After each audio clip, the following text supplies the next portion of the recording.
SI units और derived units ये दोनों विज्ञान और गणित की दुनिया में बहुत महत्वपूर्ण हैं।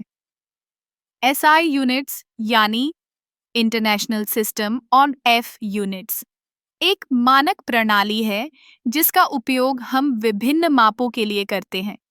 सबसे बुनियादी एसआई यूनिट्स में मीटर, किलोग्राम, सेकंड और एम्पियर शामिल हैं। मीटर दूरी का माप है। जब हम किसी चीज की लंबाई मापते हैं तो हम मीटर का उपयोग करते हैं। किलोग्राम वजन का माप है। जब हम किसी वस्तु का वजन करते हैं तो हम इसे किलोग्राम में मापते हैं। सेकंड समय का माप है और एम्पियर विद्युत धारा का माप है। अब बात करते हैं डेराइव्ड यूनिट्स की। डेराइव्ड यूनिट्स वो यूनिट्स हैं जो एसआई यूनिट्स के संयोजन से बनती हैं, जैसे कि न्यूटन जो बल का माप है। न्यूटन को हम किलोग्राम मीटर प्रति सेकंड स्क्वायर के रूप में व्यक्त करते हैं।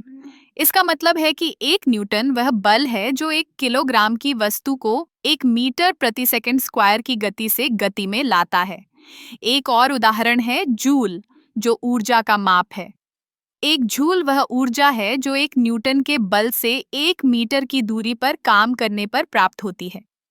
अब जब हम तापमान की बात करते हैं तो हम सेल्सियस या केल्विन का उपयोग करते हैं।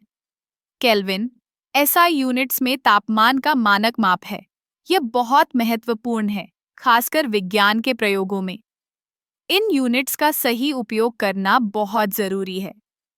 जब हम वैज्ञानिक डेटा को साझा करते हैं तो यह सुनिश्चित करना चाहिए कि हम सभी एक ही माप प्रणाली का उपयोग कर रहे हैं। इससे गलतफहमियों से बचा जा सकता है। एसआई यूनिट्स और डिराइव्ड यूनिट्स का ज्ञान न केवल वैज्ञानिकों के लिए बल्कि हर किसी के लिए महत्वपूर्ण है। चाहे आप एक छात्र हों, एक इंजीनियर हों या सिर्फ एक सामान्य व्यक्ति, इन यूनिट्स का ज्ञान आपके जीवन में बहुत उपयोगी साबित हो सकता है।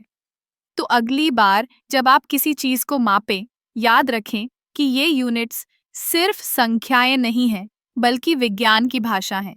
एसआई यूनिट्स और डेराइव्ड यूनिट्स के माध्यम से हम अपने चारों ओर की दुनिया को समझ सकते हैं और उसे बेहतर बना सकते हैं।